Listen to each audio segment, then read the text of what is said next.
Welcome everyone to a new Secret Seal Upgrade Priority Tier List update. This time we'll be looking at the Tempest Trial of this month, and yeah. There should be a fairly short video, which I was not able to record yesterday because, frankly, school is a lot of energy gone. Since I work and then I go to school, I end up having like days of 10 to 12 hours.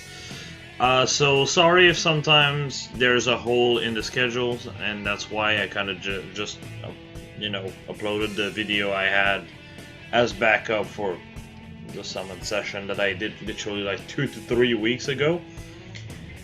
Sorry about that, and I don't typically really do this. It's just I was way too tired, especially since I had to walk 8 kilometers to get to my home. So anyway, talking about this, before we start, as per usual, here's the old secret seals that have been added to the forge. You can now make them from scratch. All of them are really good except Armored Blow, really. Especially now that we have Sturdy Blow. God forbid you're going to be using Armored Blow. Trading 2 defense for 4 attack is just... it tends to work. But yeah, Attack Respawn especially is a fantastic seal that everyone should really have maxed at this point.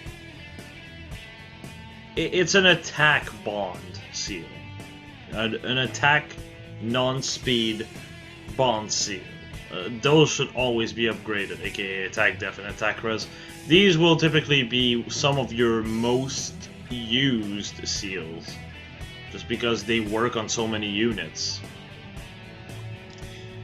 Anyway, talking about good old new seals now. Earth Boost! Man, it's been a long time since I added something in C tier. I can tell you that.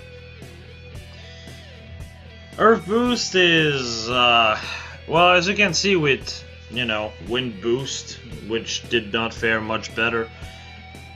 Wind Boost at least provided speed. Speed can be a bit awkward to get on certain units, and therefore it's decent. Defense, on the other hand, you have Steady Stance, you have Armored Blow, you now have Sturdy Blow, you have Attack Def Bond. Yeah, it's a bit awkward, isn't it? And, in Wind Boost's case, Attack Speed Bond is a bit awkward to use because you either need no follow-up or very precise positioning, which can be pretty detrimental to you. So, in Earth Boost's case, giving defense for being on high HP is, well, I mean, I can feel that Arden and Zephiel might be able to use it. 2 characters of the whole cast. That's not exactly a good number, or for anything in general. 2 units out of like 350 or 400, I think at this point. Yeah, less than 1% can actually use the seal, and neither of them really want it. Gives you an idea of how useless it is. So, it's going to just sit in C. This is a seal that I would just advise against upgrading. There's just no point in it. Next up is Attack Tactic. I'm going a bit out of order from the order you get them from Tempest Trial. This is normal. I'm just going as usual from worst to best.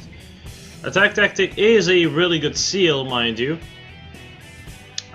It's just the issue is that Attack Tactic is also available on 3 to 4 star units. Well, one of them, Legault. But it is available. The problem is that colorless is not exactly a color you get to summon on very often. Except lately with units such as Kyngus, Fallen Corrin, and our disgusting trainee BST, and so on and so forth. These types of units. But in the past, there really was no incentive to summon on colorless. Unless, Loki was your waifu, or you needed colorless dual infantry, I guess. Colorless sucked, to put it bluntly. So attack tactic is a bit hard to get fodder-wise for a lot of people as a result. Still, it's fairly obtainable, and I mean, this is still an option. It's just that Rest Tactic requires you to 5-star La Rochelle. Death Tactic requires you to sacrifice the Tempestral unit. And Speed Tactic, well, have fun finding the legendary Lin to fodder for it. As you can see, it's a bit of an awkward one, isn't it? It's the one tactic that's actually fairly obtainable. It's going to get better as time goes on, as we end up having Death Tactic or Rest Tactic added at 4-star. But for right now, it's definitely a bit awkward. That said, it still is a tactic, so you know you can have attack and rest tactic on the same unit for 2 different units instead of just 1, which is quite helpful. It allows you to run multiple team comps with these types of buff without having to move them around all the time, at the cost, of course, of 20k feathers, which is a bit weird, but I mean, it's kind of just how it is. Overall, it's a decent seal, and you know, if you feel tight as far as your def and res tactic seal goes, probably a good idea to go with attack tactic here.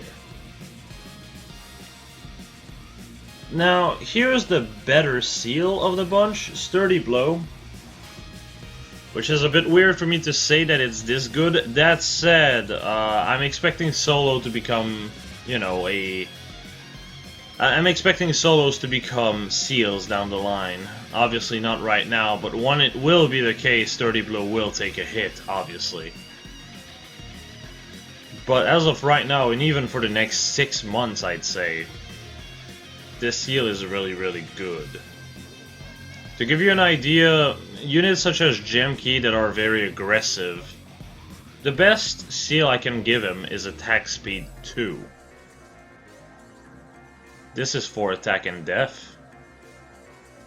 Granted, my speed goes down from 47 to 45 with buffs, but I mean, it is an extra 2 attack.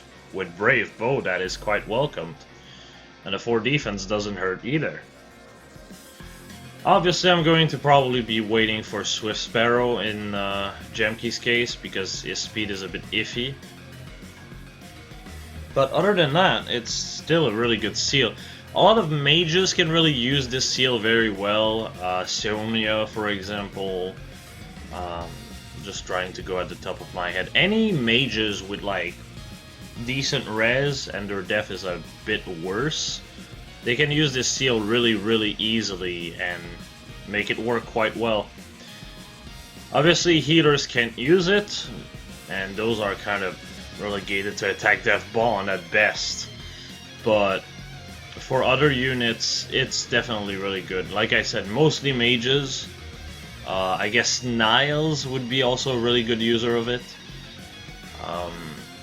Just in general, any unit that struggles with def. Another unit that comes to mind is Eliwood. Eliwood has a Blazing Durandal, which gives him a heavy blade through it, so you don't really lose the heavy blade slot. So you can actually run this. You have to kind of realize that, you know, you lose, what, Death Blow 3 in a weapon, and Swift Sparrow as the refine. In exchange, you get 3 attack built in, you get 4 attack from Sturdy Blow, and you get 4 def. So you're losing 3 attack, 4 speed, for 4 def. Now, that might sound bad until you realize that his speed is already more than good enough with or without Swift Sparrow. Losing attack does hurt, but it does give him a bit more bulk, and especially on low merges, Eliwood really, really likes that. Having 23 defense is just absolutely abysmal. So anything that can help helps a lot as a result. But yeah, Other than that, I don't think I have much else to say. Sacred Seals are always so quick because there's just not much to say about them. Just overall, Sturdy Blow is a must-have. It's only 100 Sacred Coin overall anyway. It's very, very cost-effective. Attack Tactic comes down to your needs. Personally, I already upgraded it to max, and I don't really upgrade a whole lot of seals. I literally have 800 coins before this Tempest trial, just to give you an idea. I tend to skip most seals because I don't see they have much use. Attack Tactic is a bit different. I know I'm going to have to sacrifice a Lure Shell at 5-star down the line, but it allows me to run multiple dancers with actual kits, you know, like running Speed Tactic plus Res Tactic and Speed Tactic plus Attack Tactic. Now that this is actually a thing, which is something I should have probably mentioned, but you never could combo Speed and Attack Tactic at the same time. You now can, so it requires a Lin, obviously, but you can buff your attack and speed for everyone around you by 6, which is damn welcome in general, especially for arena cheerleading. Typically you had to separate this in 2 units, which can work if one of them is a dancer and the other one's a healer, of course. But unless you have a healer for every team and a dancer for every team at +10 with a dual skill, which, let's be honest, most people don't have, then this is actually quite helpful. The issue is, like I said, just getting the other tactic. But once you get it, it's definitely a lot better off. But yeah, not much else to say about this. This is just a very short video. I actually finally caught up and finished the backlog of video I had to do. Well, that was fun. Anyway, hope this was informative, and I'll see you all later. Have a nice one, everyone.